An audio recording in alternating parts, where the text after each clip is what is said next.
Major changes might be brewing in Golden State, and the buzz around a Warriors locker room has never been louder. According to a recent leak from someone close to the organization, serious adjustments to the starting lineup are under active discussion, possibly involving one of the team's cornerstone players being moved to the bench. That's right. After a tough and frankly humbling loss to the Rockets, the coaching staff appears ready to shake things up.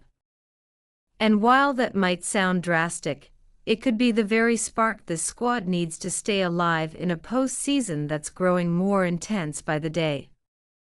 Now, what makes this moment even more intriguing is the timing. One player whose presence had recently been reduced is suddenly back in the conversation. It's being said that he could return to the rotation, maybe even to the starting five. His shooting hasn't been consistent lately.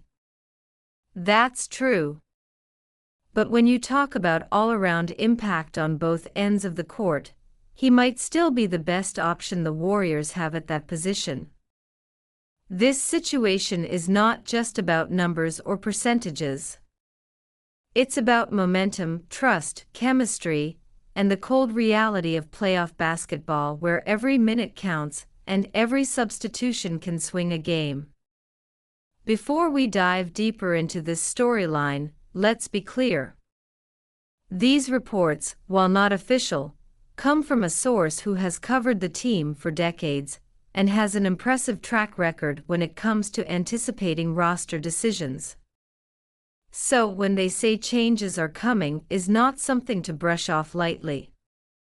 According to this insider, if the coaching staff pulls the trigger, the player being reconsidered will step back into the starting unit.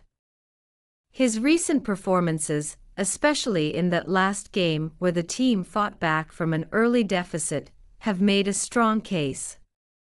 He didn't just put points on the board.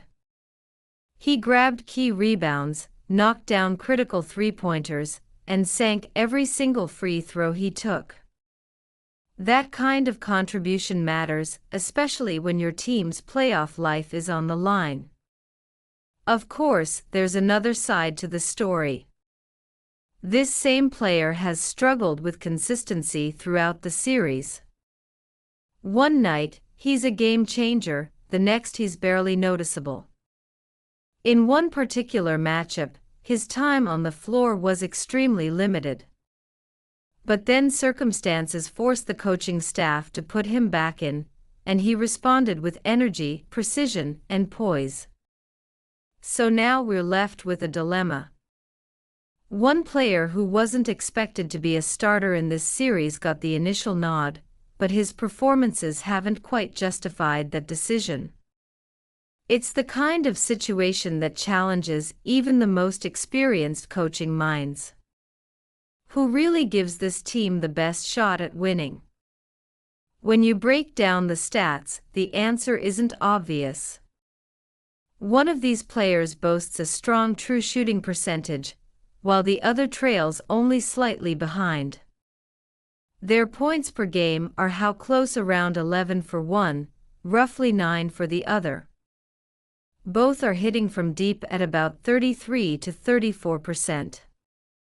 It's not the kind of data that screams for a clear decision, and that's where context becomes everything. You can't just look at percentages in a vacuum, especially not in the playoffs. Every possession carries more weight, and sometimes the things that don't show up in the box score matter the most. Take defense for instance. The player with the stronger case for returning to the lineup has been one of the team's most effective defenders. Throughout the series, he's been able to limit one of the opposing team's key scorers, holding him to just 38% shooting in over 47 individual matchups. That's not just good, it's elite. And with a wingspan that stretches to 7 feet, he's constantly disrupting passing lanes, closing out shooters, and switching onto multiple positions without hesitation. If the Warriors are going to make a push to close this series, they're going to need someone who can stay on the court, make an impact defensively, and not be a liability on the offensive end. The more you look at it, the more it seems like a no-brainer to give him the nod. Again, even if the advanced metrics don't completely back up the decision, there's something to be said for riding the hot hand, especially when that player has shown he can rise to the moment. The problem with sticking to what's logical is that basketball isn't always logical. Sometimes the lineup that works on paper just doesn't click on the floor. That's why flexibility is key.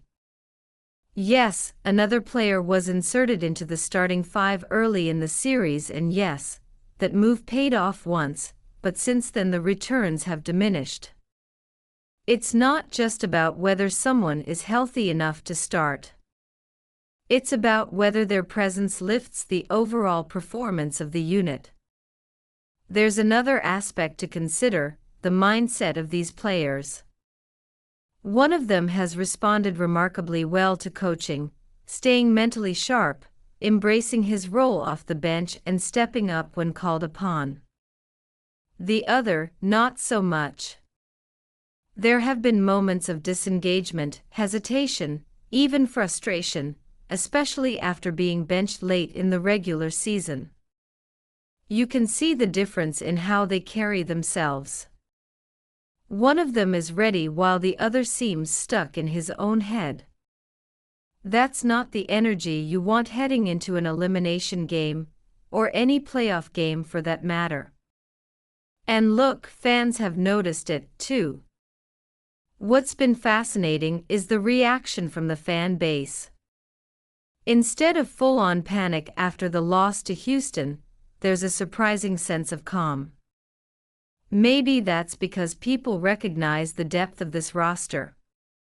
Maybe they're seeing for the first time in a while that this team has options, that they're not as toe-feevy as some feared.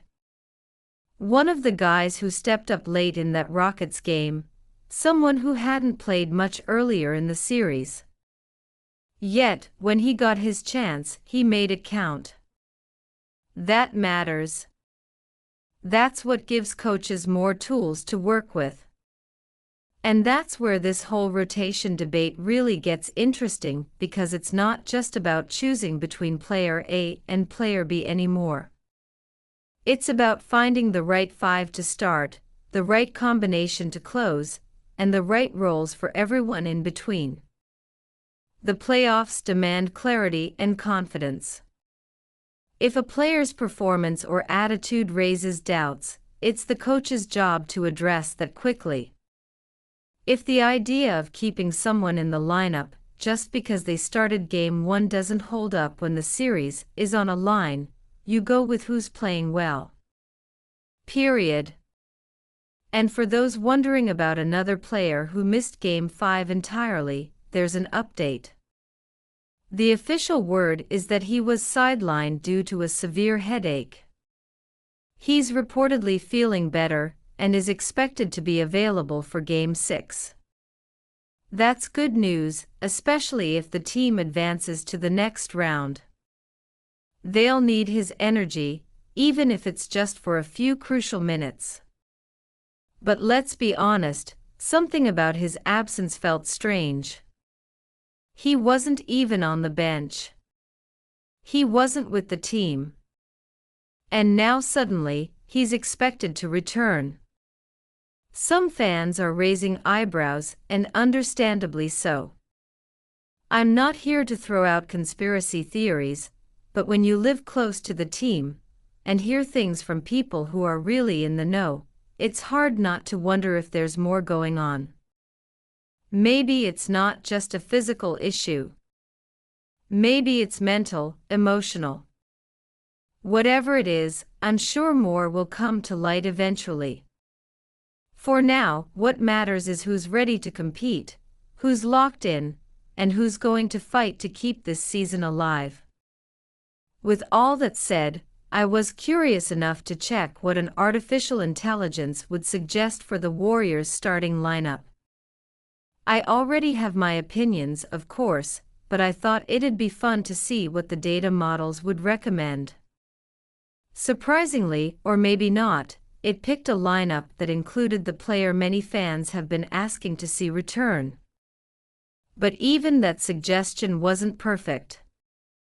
It just reminded me that while analytics are a great tool, they don't capture everything. They don't see body language, leadership, or the fire in someone's eyes during a timeout. That's the stuff you can't measure. But it often decides games. Right now, the focus has to be on getting Game 6 right, making the adjustments, playing with urgency, and finding the group that gives this team the best chance to win. Whatever lineup the coaching staff chooses, they need to be all in. No second guessing, no hesitation because the margin for error just disappeared. What's truly fascinating about this phase of the playoffs is the psychological dynamic. How the mindset of each player can shift the entire tone of a series. One of the biggest concerns around a player who missed Game 5 is not just his health, but his overall connection to the team right now. It has something about the way he's been absent, not just from the floor, but from the bench, from the huddles, from the emotional fabric of the group. That's where questions start to surface, even from the most loyal fans. Because if someone isn't showing up physically or mentally when it matters most, how do you trust them in a do-or-die moment? And it's not just speculation. A few people, all close to the organization, have hinted that this may be more than just a headache.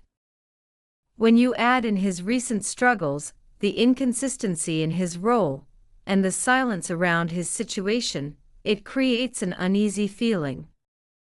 Could it be internal conflict? Could it be mental fatigue? Nobody's saying it outright, but something doesn't add up. The organization hasn't offered much in the way of clarity either, which only fuels the uncertainty. For a team like the Warriors, who pride themselves on chemistry and transparency, that's rare. It feels like something bigger is being kept under wraps. Meanwhile, the rest of the squad is showing signs of resilience. What stood out in the last matchup despite the loss was how calm and composed the core group are.